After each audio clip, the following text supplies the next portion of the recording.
Hi everyone, hi everyone online, everyone in person, and welcome to the 13th TIA Centre Seminar of the academic year. So for those of you that don't know me, my name is Adam Shepherd, and I'm a postdoc here at the TIA Centre at Warwick. For those people that are new to our seminars, we aim to invite researchers from across the globe to present new and exciting work. And today we're delighted to be joined by Dr. Lena Cords. Lena is a postdoctoral fellow at the Helmholtz Institute Munich and a fellow of the Helmholtz Munich High Potentials Programme 2024 to 2026. She completed her PhD in systems biology in the group of Professor Boden Miller at the University of Zurich and ETH Zurich in Switzerland, studying cancer-associated fibroblast heterogeneity. She holds a Master of Science degree in integrated immunology from the University of Oxford, and prior to that, a Bachelor of Science in molecular medicine from the University of Tübingen. During her undergraduate studies, she also spent 1 year at the Karolinska Institute in Stockholm. Her background is in highly multiplexed imaging, mainly imaging mass cytometry, spatial, single-cell, and single-cell sequencing analysis.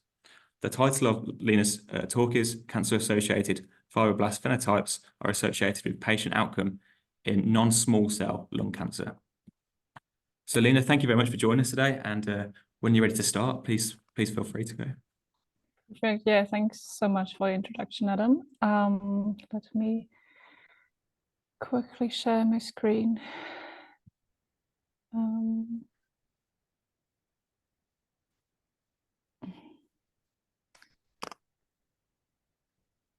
All right. Yeah. Do you see that all right? Yeah, we can see it. Okay. Perfect. Okay, cool. Yeah, so thanks so much for having me. I'm delighted to present my recent lead published paper called Cancer-Associated Fibroblast Phenotypes are Associated with Patient Outcome in Non-Small Cell Lung Cancer. This has really been the main project of my PhD in Zurich. So in the Boden Miller lab, what we mostly study is the tumor microenvironment. So the tumor microenvironment, of course, consists of the tumor cells at the very core of it. Then we have vessels going through, infiltrating, so to say, the tumor. Then, of course, we have immune cells, and then also the matrix, so the ECM, we have collagens, etc. And then last but not least, we also have fibroblasts, which in cancer we call cancer-associated fibroblasts. So these three compartments, the tumor, immune, and the fibroblasts, they really form sort of an equilibrium and then constant crosstalk with each other. And this equilibrium is very fragile, so to say, and can always tip either towards a pro-tumor or towards an anti-tumor kind of environment.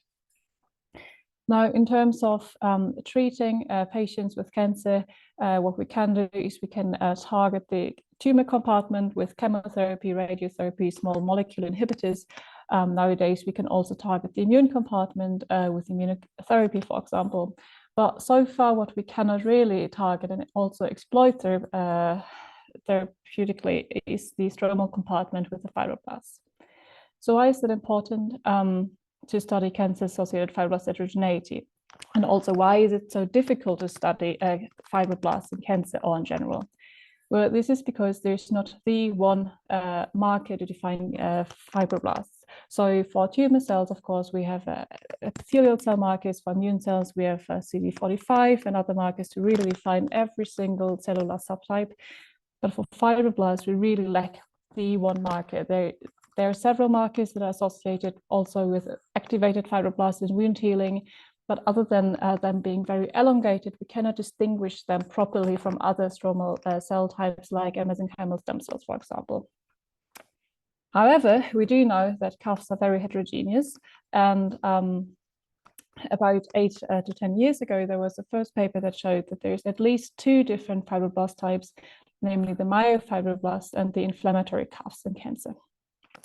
However, since then, research has progressed a lot, and nowadays we actually know that there's not only 2 fibroblast types, but there's really a broad spectrum of different CAF subtypes that we can find in cancer. However, what we really don't know is how we can classify these, and a proper unifying classifying system, as we are used to it from, for example, T cells and other immune cells, is really missing in the field. This comes with a few drawbacks. First of all, the naming is currently very chaotic, so everybody can name them whatever they like. People do that. I mean, I also kind of did that, but it's very chaotic, which also means that we cannot compare studies between, like, we cannot compare the CAF types between different studies. So if you call it CAF type A, the other one also calls it CAF type A, but it's something completely different.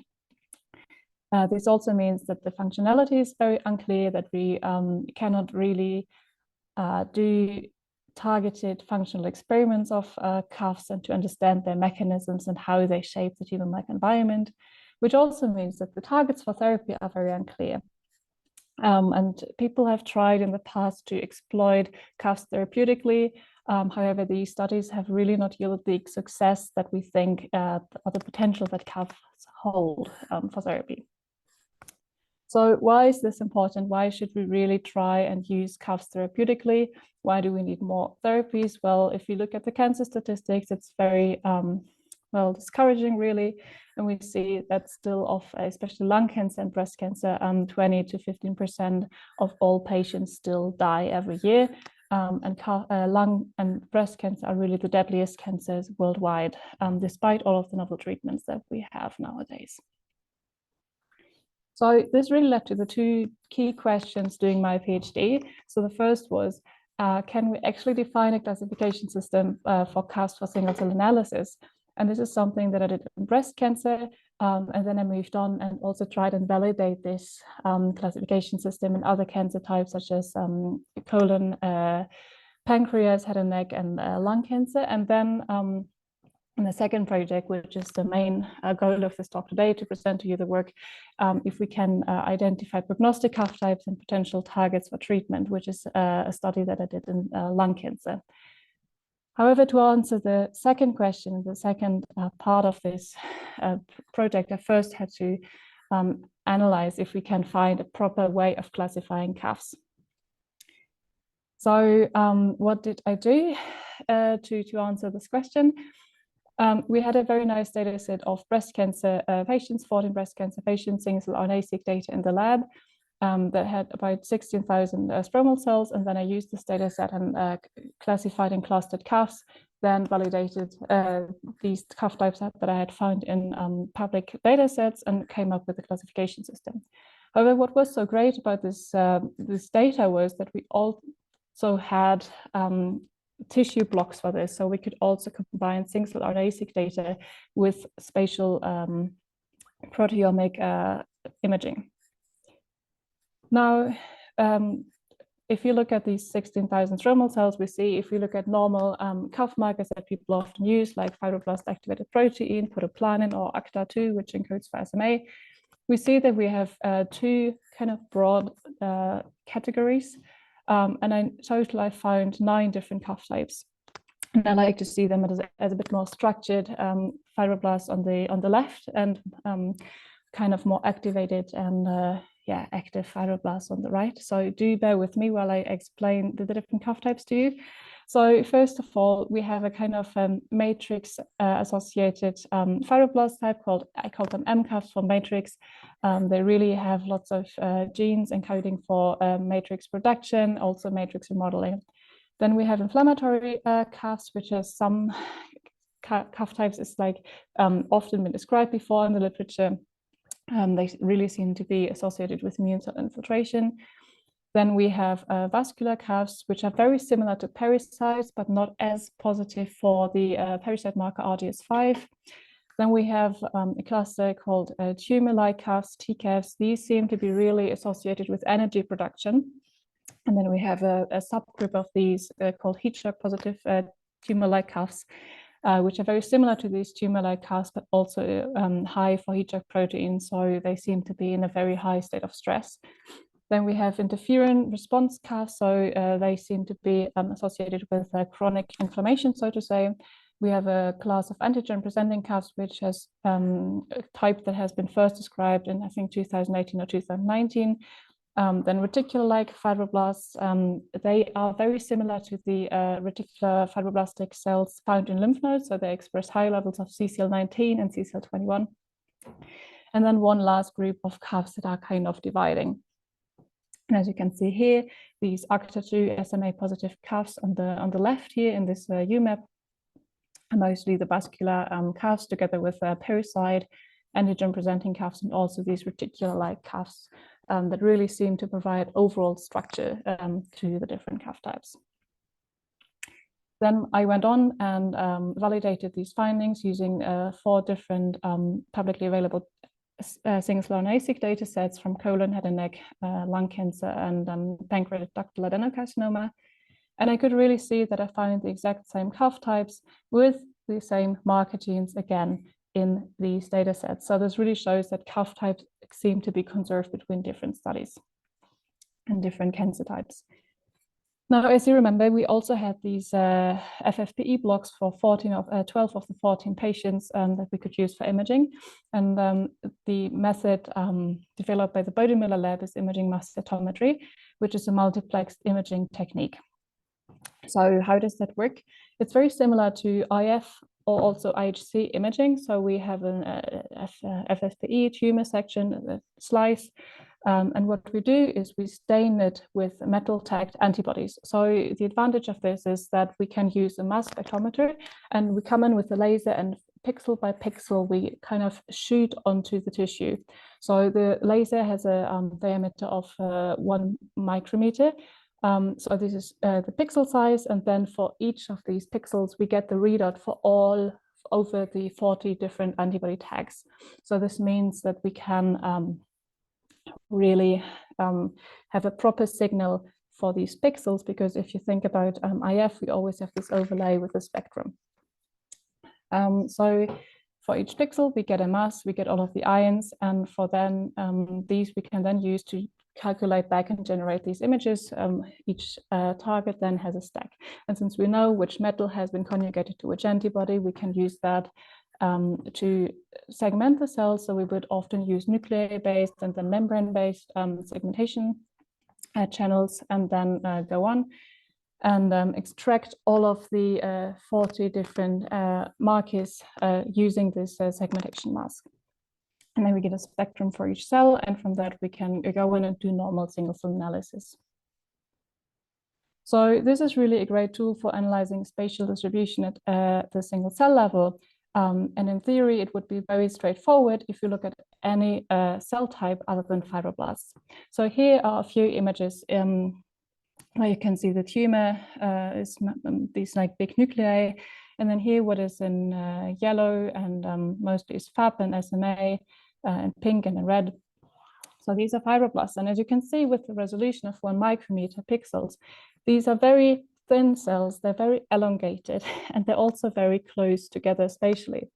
So this causes a lot of issues for segmenting fibroblasts, because the normal segmentation algorithms cannot deal with this round, long elongated shape, and they prefer round shapes of cells, or also hexagonal cells, as we often see them for tumor cells. So I had to come up with a simplification for the segmentation of fibroblasts. And what I did in the end was I just segmented the nuclei of all of these fibroblasts using pixel-based training models using Elastic, and then also afterwards Cell Profiler. And then I kind of enlarged the nuclei area by a few pixels each. And then I kind of got this round-shaped nuclei, and I could use, using cell palettes, I could also show that really we wouldn't lose any signal from the tip. So the signal usually wasn't different at the tips compared to the core. And then these are the segmentation masks you would get out of here.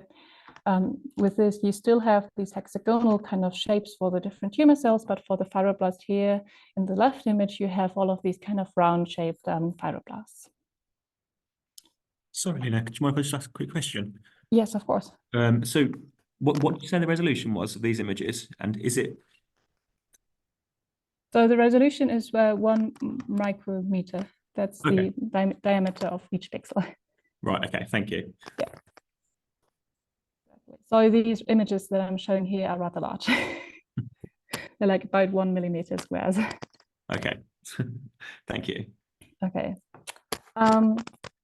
Yeah, so now if you look at different images of different calf types, what we can see here already, just looking at the images, in purple we have the tumor, in teal we have SMA just as a proxy for fibroblasts, and then in yellow here we have different markers. So we have CD146, which is a marker for vessel calves, and you can see here nicely this kind of vessel structure.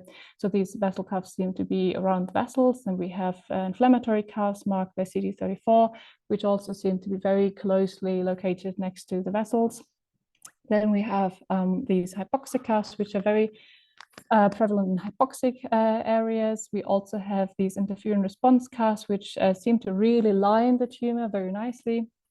The same goes for tumor-like calves. They're also very close and nearby to tumor cells. And then finally, we have here a nice image of TLS-like structure, and we have these CCL21 positive ARC calves just sitting next to them.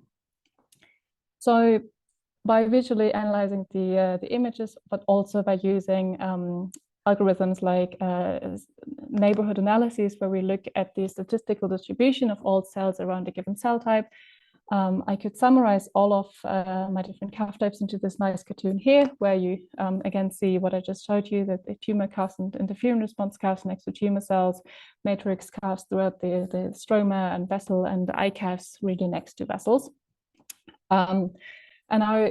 So this research and this project really provides a simple definition of different calf types by having a few, like about 3 different gene and protein targets, classifying each fibroblast type. So this also then provides a framework for us to compare different studies, and also could potentially help to define targets for therapy. So to sum up this first project, what I showed was that there are at least 9 different calf types, and that they're conserved between cancer types. And then I used all of this data to establish a calf classification system. And this was finally all published last summer in Nature Communications. So now to the slightly more interesting part of today, probably. Now the second part, and the main project of my PhD, was, can we identify prognostic calf types in non-small cell lung cancer, and define potential targets for treatment. So this was a very nice project. It was in collaboration with the University Hospital of Zurich, and they have a very big patient cohort. So they have made TMAs of 1,070 patients. And of all of these patients, we had 2 cores. So these were punches taken from also FFPE blocks of tumor material. These had a diameter of 600 to 700 micrometers each. So we had about 2,000 images, which is a lot to analyze. And then what was also very nice about this data was that we had over 15 years of clinical follow-up for all of these patients. So we could really use this this cohort to understand what is how calf types are associated with patient prognosis, especially since this is a quite old cohort. So 15 years of follow-up. This cohort was from the 80s and 90s. So most of these patients were actually treatment naive, because this was all before small molecule and other inhibitors. So I had the exact same workflow as before, just lacking the single RNA part, and I used again IMC as a method of choice to analyze all of these patients. The panel I used. Do you mind just ask a couple of questions on the last slide? So we had a bit of a discussion before we started the seminar. So in terms of actually generating the images, sorry, do you mind if you go back to the previous? Oh, yes. So no, don't worry. So in terms of generating the actual images, is it a lengthy process in terms of per record? Is it a long time, or are they quite instant? Yeah, so when I did this, it was a couple of years back, and we still had the old setup from back then. It was called Fluidem, now it's Standard Biotechnologies. So measuring at 400 hertz, it would, I think the entire acquisition took about 8 weeks. So that was quite long. And I mean, the machine was running day and night. However, now there are way faster machines with the XTI. So I think now it would probably take about 4 weeks or maybe something to acquire everything, or maybe even less. I don't know. Yeah, because we were discussing how easy it was to scale up, say, from TMAs to whole cell images, but I'm assuming the length of time required to actually scan a whole cell image would be massive then, right? Yeah, yeah. I mean, also with so the data you generate, it's quite big. So you cannot really do IMC on a whole tissue yet. So you would always just have different areas that you would image. Yeah, but the main advantage, I would say, of TMA is also that you don't have to change the slides so regularly. Because that always takes quite a long time, because you have to set up everything again, and then you have to select your regions. Also, then of course you need this vacuum and everything, so the machine needs some time to adjust to having a new sample. Yeah, so I did that for the breast project. There I had 12 slides for each, one for each patient, and that took quite a long time. Yeah. Well, thank you for clearing that for us. Yeah, of course. Yeah, so the antibody panel that I used was very cuff heavy, so to say, but it allowed me to look at all the different cuff types. But then also we had a marker for tumor cells, only pancytokeratin, because we weren't interested in different subtypes of tumor cells here. Some vessel markers, and then basic markers for the main different immune cell classes that we have. And in total, we had roughly 6 million cells from these 2,000 images. So half of that was tumor cells, and then about 1 million fibroblasts were imaged in total. So as you can see here, I was able to find all of the different defined cuff types in lung cancer again. And as you can appreciate here, so this is a stacked bar plot for all of the different patients. The distribution of the different cuff types differs quite visually, quite severely between the different patients. And then using hierarchical clustering over the different proportions, I defined 4 different patient groups. And so the middle ones here are defined by inflammatory cuffs and interferon cuffs, and also by SMA cuffs, which is a subtype we do see in IMC data. It's probably also similar to this inflammatory cuffs or something, given their spatial location. Just maybe the antibody isn't working as well, or something is masking. Then we have another group 2 here, which is defined by matrix cuffs and something we call collagen cuffs, which are very high in collagens, but lack the normally MCUF defining marker MMP11, but they're very similar in all of their locations, etc. So they're probably somewhat again the same. And then we have a third group here to the very left, which is defined mostly by these hypoxic cuffs and these tumor-like cuffs. So now, since we're very interested in the patient prognostic effect of the different cuff types, I first just ran a normal Kaplan-Meier to see if we find differences in the survival of these different patient groups.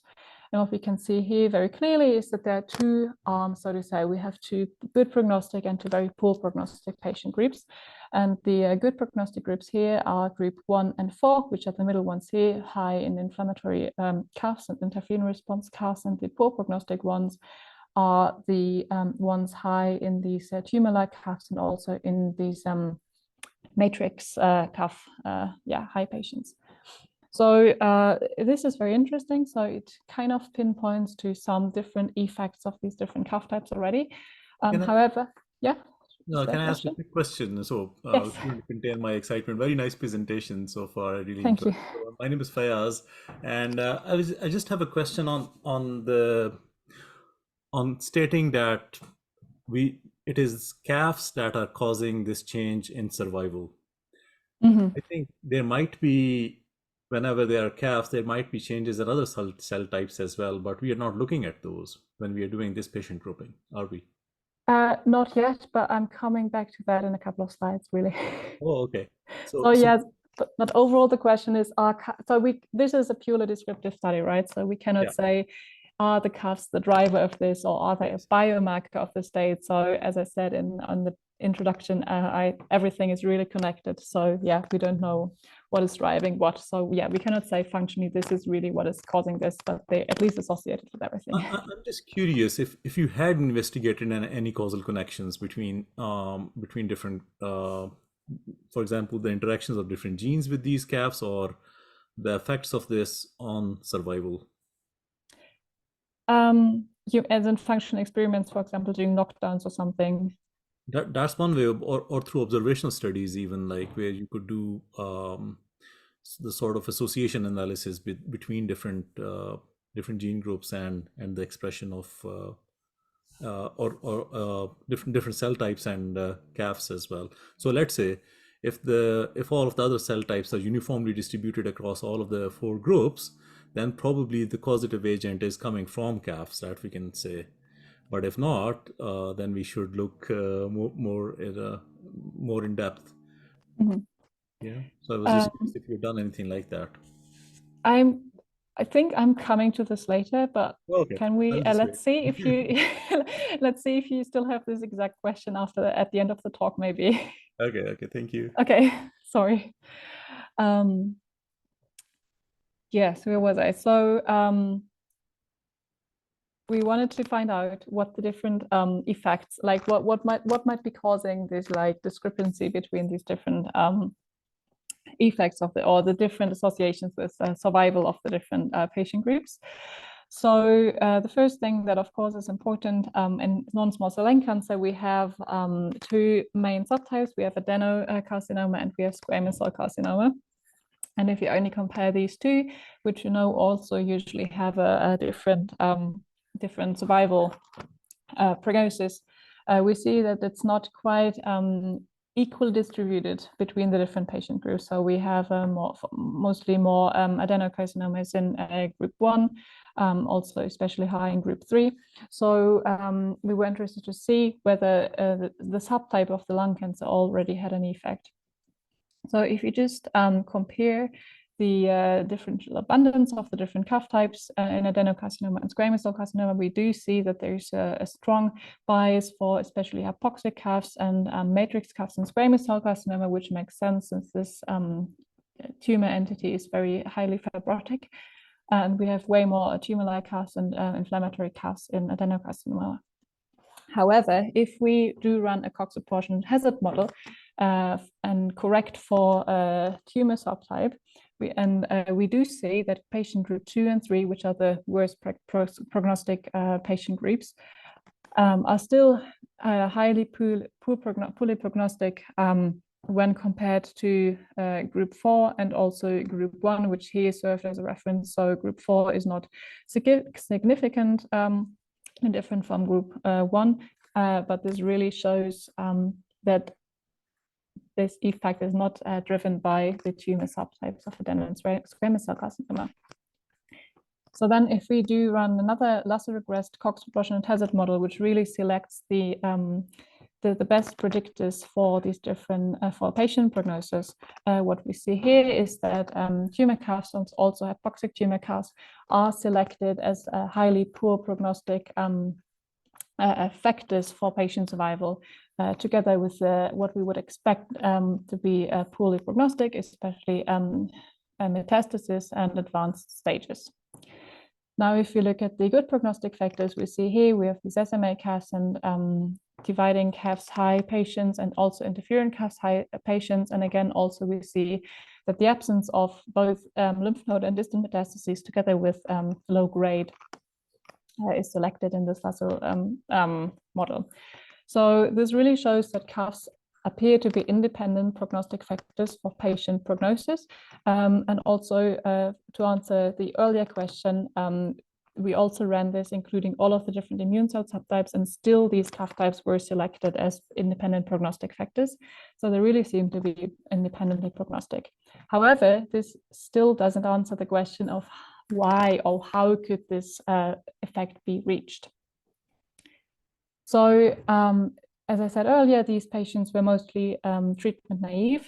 However, quite some patients received adjuvant chemotherapy.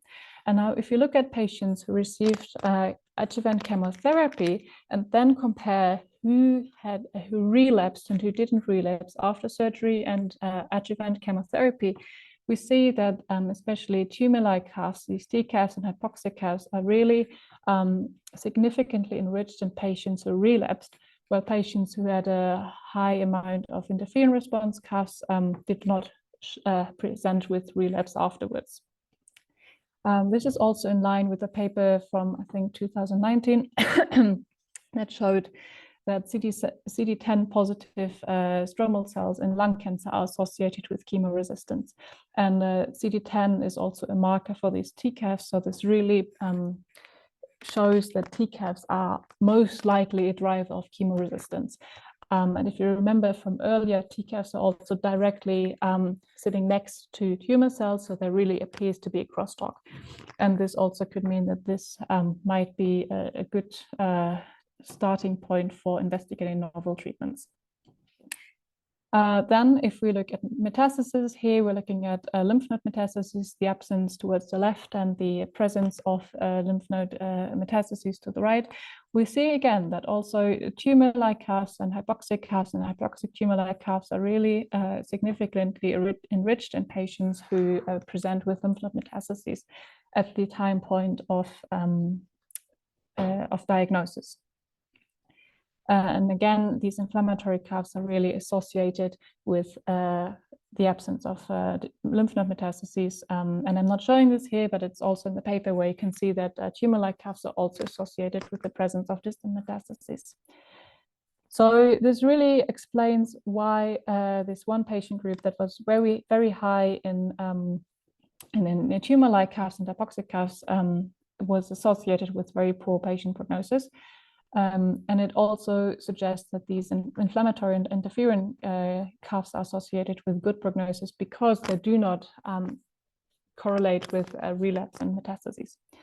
Now, if we look at all the other different types and how they are associated with the different patient groups, we see that these highly inflammatory CAF type groups, so 1 and 4, which are the ones in the middle, are really associated with a high prevalence of all sorts of immune cells, especially T cells and B cells, whereas the poor prognostic groups 3 and 2 are associated with a more hypoxic or kind of hostile, so to say, environment. So we have many neutrophils, and also hypoxic cells in these patient groups. So this really suggests that in these ICAF and interferon response high groups, we have lots of inflammation that is really driving a good immune response, most likely towards the tumor. So we know why patient groups 1, 4, and 3 are associated most likely with the respective patient survival. What we cannot explain so far is why patient group 2, which is 1 high in MCAFs, is associated with poor patient prognosis. However, if we think about what is being presented in literature and has been shown for a couple of cancer types, is that if we have a very dense stroma, the immune cells are kind of excluded from the tumor, which is being encapsulated by the stroma. Whereas if we have a very loose stroma, we see more the immune cells really infiltrating and reaching the tumor. So what I did is that I generated stromal masks that only showed the area of the stroma within my TME and my images. And then I classified the patients into either MCAF density high or MCAF density low groups. And then I first visually compared some patients, and what you can see here very nicely is that we see in MCAF density low patients in yellow here you have the immune cells, and you can see the immune cells are reaching the tumor, they're even infiltrating the tumor here, and the stroma is very loose. Whereas if you have a very dense stroma, for example, in this patient here, we see that it's very nicely aligned and it's very parallel, and then the immune cells here are very nicely blocked out of the tumor, and there's no immune cells really infiltrating the tumor. Now these are of course only 2 examples, but everything is also backed up by numbers. So if we look at immune cell enrichment of different subtypes of immune cells, different T cell types, B cells, neutrophils, etc., we see that in MCAF density low patients, immune cells are really going into the tumor and are also enriched in the compartment of 30 micrometers just outside of the tumor, compared to patients that have a high MCAF density. Whereas if you go 30 to 60 and even further away from micrometers away from the tumor stroma border, we see that the immune cells are really enriched in MCAF density high patients, really suggesting that in this case, immune cells are completely blocked out and cannot reach the tumor properly. So this also has implications for therapeutic approaches, especially in lung cancer. So in the literature, there are some papers and some examples that show that if we target all CAFs very broadly by using, for example, FAP or collagen or SMA to deplete the tumor completely of all CAFs, this doesn't actually support immunotherapy or other therapies. In some cases, it actually leads to increased metastasis. And so this could mean that if we could really only target these matrix CAFs specifically, this could potentially also elevate immune invasion and by that also increase the effectiveness of immunotherapy. So to sum this up, we can see that CAF types are associated with clinical parameters. They have a very clear impact on patient prognosis, and they're affected with therapy response and also associated with metastasis. So as a summary and outlook of everything, we could show that there is a way to classify and universally apply classification system to different cancer types. We could also identify CAF types that are prognostic and potential targets for therapy. So this really shows that CAFs should really be put into the spotlight and in the focus of precision medicine. But yeah, as I said before, this was a purely descriptive, and we really need to understand the cellular interactions within the TME between fibroblast types and all other cells of the tumor microenvironment, so we can better target these cells. And what we also need is to properly understand the changes in CAF composition in response to therapy. And with this, I would like to thank you for your attention. I would like to thank my Professor Bodenmiller, who gave me the opportunity to do my PhD in his lab, my PhD committee, all collaborators from the clinics, my master students and the entire lab, and you for your attention, and I'm happy to take any questions. Brilliant. Well, thank you very much, Lena, for a really interesting talk. So yeah, with that, I suppose we'll open the floor to questions. So does anyone in person or online have any questions to start with? Fires, I don't know if you're has your question been? Can I start? Lawrence Young Course, here. yeah. Hi, Lena. Thank you for that. It was a great talk. Can I two questions? One is about the plasticity of these different phenotypes. In other words, to what degree is the CAF phenotype static, and to what degree is there fluidity and between different CAF types? We're doing some work in vitro, looking at CAFs in a particular context, and we know there's a lot. There is some flexibility, plasticity between different phenotypes in vitro, particularly in response to different factors like TGF-beta. And I just wondered to the degree when you're looking at these in the static situation in tumors, the degree to which there is some interconversion, if you like, between different CAF types. Yeah, I mean, that's of course a very burning question, I guess, that everybody in the CAF field has. I mean, I can only make assumptions about that, really. I mean, as I said, I just looked at this statically. I have no idea what's really going on. But my idea, so, I mean, I saw that all of these different CAF types have a really clear spatial distribution, right? I mean, it was the same between breast cancer and lung cancer. I mean, it's probably also very similar in other cancer types. So, yeah, the question is, who's educating these CAF types? I mean, is it new vessels forming because of the tumor needing oxygen? And I mean, angiogenesis is of course one of the hallmarks of cancer. So is the need for that there, and do these vessels start forming, and then the fibroblasts around these areas are recruited and then become vessel associated fibroblasts, for example? Then there's this whole story about these tumor-like CAFs, right? They seem to be really next to tumor cells. So the question could be, Is there some sort of reverse Warburg effect or whatever going on that really educates these cuffs so they become supportive of the tumor?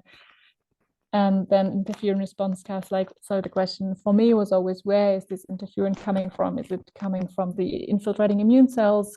Is it coming from the cuffs themselves or the tumor? Yeah, nobody knows. But from also what I've read, I think, yeah, they clearly are very plastic. And I think it's like they're probably being re-educated within the tumor. But if they change within the tumor, I don't know, because yeah, No. I cannot. No, it's a really difficult question. A follow-up question was about these spatial neighborhoods, because obviously, as you've mentioned, the proximity of fibroblasts to tumor cells is important. But I wanted to which you could actually look at the relationship between fibroblasts and immune cells. So looking at spatial neighborhoods, if you like, and whether there is a relationship between, for instance, the obvious one is the inflammatory CAF phenotype and infiltrating immune cells, and the degree to which they are in close proximity to each other.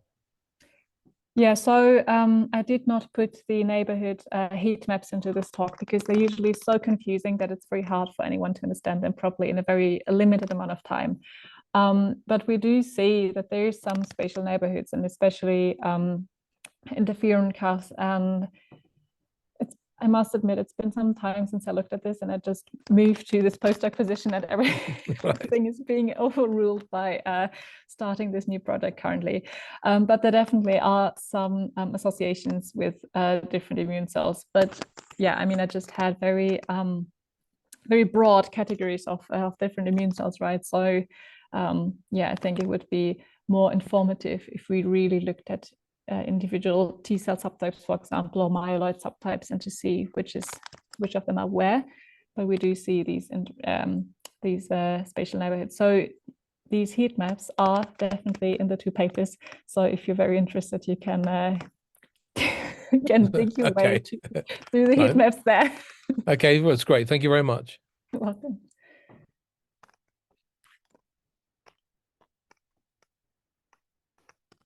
Fayaz again. So really nice talk. I really enjoyed it. Just a follow-up question on related to my earlier one. Did you try predicting survival directly from like modeling all cell types, not just cancer, like these CAFs, but all cell types that are present within the image, and using let's say machine learning or other approaches to predict survival? Because that would tell us if at the end of that it is indeed CAFs that are driving the difference between these different groups, then we have a positive result. Otherwise, if it is coming from association, which I think is, you showed that there is association between how the tumor cells and CAFs are actually arranged, and it is from that arrangement that the final survival signal is coming from. Yeah, I mean, it would definitely be interesting to try some more machine learning ways of trying to figure this out. Yeah, it wasn't really within the scope of this PhD project. But this was very, very targeted on CAFs, so very well done. Yeah, really nice work. Thank you. Thank you. Yeah, just a question for me then. So of course, a lot of our group are computational pathologists, and seeing all these different types of CAFs. Has there been any studies that have looked at trying to actually, using just a simple H&E image, try and use deep learning or machine learning to classify these individual CAFs? You mean as part of this project, or you mean in the literature generally? Just in general, I suppose. So using H&E images, I think this would be rather difficult because, yeah, I mean, also they're so close to each other. And I mean, yeah, the H&E images, yeah, I don't think so, because you cannot really distinguish them phenotypically. So I know that some people have looked at the overall density of these of stroma, but not different CAF types. So I guess you would at least need a few IHC images, at least for some markers. Yeah, sure. Okay, thank you. Well, do we have any more questions online or in person? Or brilliant. Then, so if I'll have one final question to finish off. Can you just you just remind us again? So so the results of this work, what's the future steps and how this can actually be used to be integrated into treating patients essentially? Yeah, so I mean, and in the clinics, from what I understand, because I'm not a clinician or pathologist, so I understand that sometimes IHCs are done for some markers. So for example, if you know, now we know that CD10 is really important for lung cancer and like these CAFs, and it's also associated with chemo resistance. Or if we really look at MCAFs, for example, since we know now it's really important for for immune cells reaching the tumor. So if we had, for example, these two IHCs, then maybe we could just use these to kind of get a more informed idea about potential success of treatment strategies, or whether, for example, chemotherapy would be successful or not. But I think this work's importance would mostly lie within providing like a big data set, and for others to understand and to see maybe and to find more targets that they could assess and investigate in more functional experiments. Fantastic. Well, thank you very much. It's been a really interesting talk today. I've certainly learned a lot. I'm sure everyone else in here has as well. So just to finish really, so just wanted to remind everyone that we've got our next seminar actually in 2 weeks' time, on Monday, the 8th of April, at the usual time of 2 till 3 p.m. We're delighted to be joined online by Dr. Mohammed Shaban, so from Harvard Med School. I'm sure most of you know that Shaban's actually an alumni of the TIA Centre, so it'd be great to see him giving a talk about some of his work that he's done since he's been away. So yeah, hope to see you all there. But thanks again, Lena, for a really interesting talk. Thank you for joining us. Thank you for having me. Okay. And thanks everyone online for joining. Brilliant. Okay, bye. Everyone.